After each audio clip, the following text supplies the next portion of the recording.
We are all obsolete now. Machines are taking over. Like a carrier pigeon to a mail truck, we've been replaced. Flesh is cringe. Circuitry is the future. I'm sure you've all heard of deepfakes by now. They've been really popping off over the last few years, and they're starting to get pretty convincing in some cases. Like, I'm sure you've seen the deepfake Tom Cruise on TikTok who blew up not long ago. It's AI learning algorithms that are able to replicate a person's face, like almost one to one, but not just their face, their voice too. So there's Joe Rogan deepfakes out there that have him like talking about shit, and it actually is pretty convincing if you didn't know it was a deepfake. It's not perfect yet, but it's also not super far off either.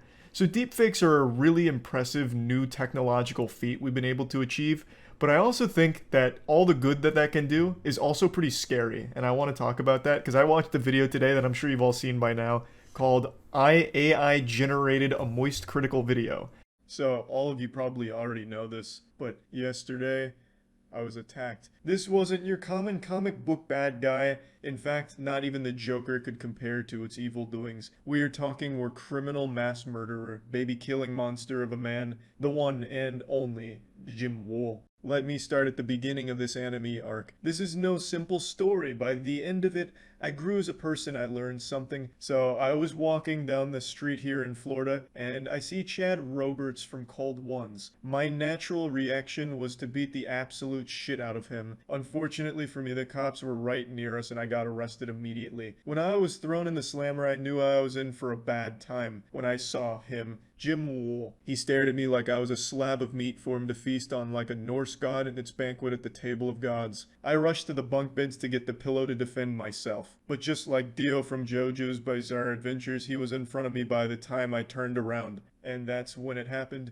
Jim spared no mercy. It was like Martha and Thomas Wayne in the alleyway. I was done for. Until from the corner of my eye, I saw Chad. He forgave me for my actions. He helped me beat the monster of a man that is Jim Wool. Anyway, after he bailed me out and saved me, he invited me on the podcast, and we had a cold one with Max and had a fun time.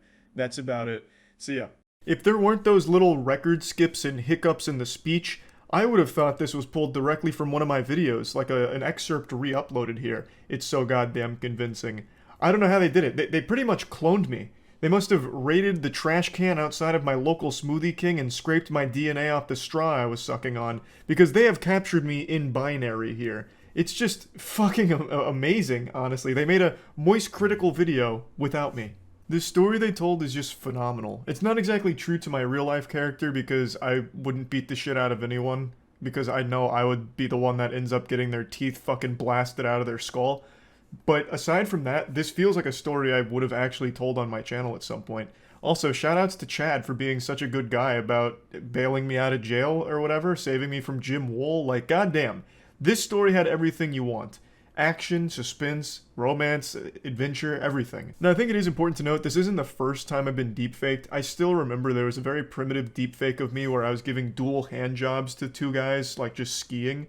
And that one's always stuck out to me, but this is significantly better than that. This one's like an actually really well done deepfake, whereas the other one was mainly just like wishy-washy Photoshop level deepfaking.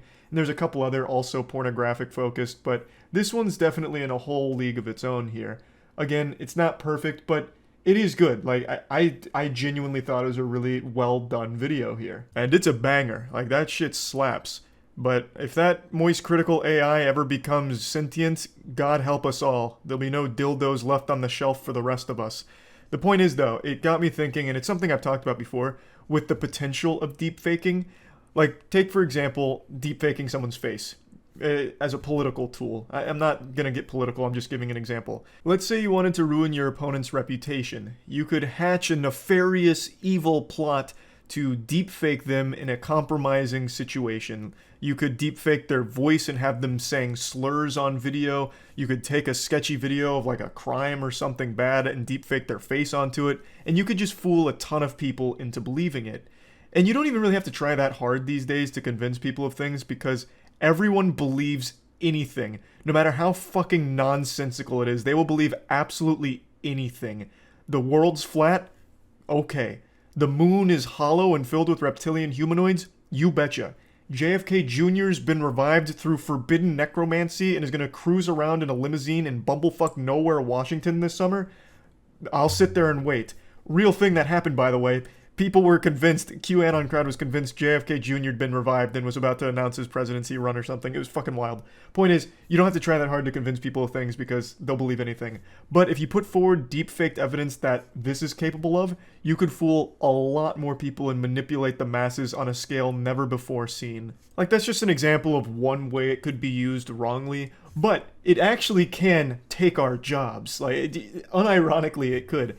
In entertainment, for example, you could, through AI learning algorithms, deepfaking, you could basically have a movie that starred no real human beings. It was put together entirely with CGI and deepfakes. So you could have a modern movie starring Marilyn Monroe with guest performances by the Beatles, like have John Lennon as a key character, because you wouldn't actually need them there in the flesh. They could just be deepfaked. They could be fully CGI'd, or you could even just have other actors do the mocap and then have the AI slap the Marilyn Monroe face or John Lennon's face on them, and you'd be able to have pretty much a dream roster, significantly cheaper, and what is currently impossible since they're dead. That's, of course, very far into the future of deepfaking technology because you need to get the speech perfect, you need to get the faces perfect in order to actually sell the performance here, and it's just not to that level yet, but it can be as it progresses. It's still in its infancy right now, and still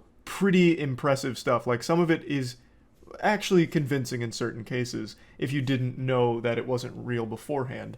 It's just a pretty impressive thing that we've been able to create here. And after watching the Moist Critical AI video, it just got me again thinking about that can of worms that can be opened up when it comes to deepfaking, because then you would no longer be able to trust videos or like audio recordings or anything because they legitimately could be faked, like convincingly faked. You didn't have to have an entire other department confirm whether or not those have been altered. So there's just a lot of utility to it, as well as a lot of things that it could be used negatively for. But overall, I think the technology is great. I'm always on the side of scientific innovation. Like, go hog wild with it. Give me like the wildest, most sci-fi shit imaginable. Damn the rules, let it ride. I remember not too long ago there was a controversy, and I'm blanking on most of the details, but I think it was around CRISPR, where they're talking about like they can do these things with CRISPR for like DNA editing and splicing and stuff, but they were hesitant to do it because they didn't want to play God. And I say, fuck that, play God. Go for it. Why not? Like, really push the scientific boundaries. Don't like get yourself bogged down in the, oh, it's immoral to play God thing. Just fucking do crazy science shit. Go for it. I like to see these kinds of massive leaps in technology and see where technology's been getting, because I think overall it's extremely beneficial and the utility of it is unimaginable. So I just wanted to talk about this because it's an interesting topic, and also the Moist Critical AI video was great. So that's about it. See ya.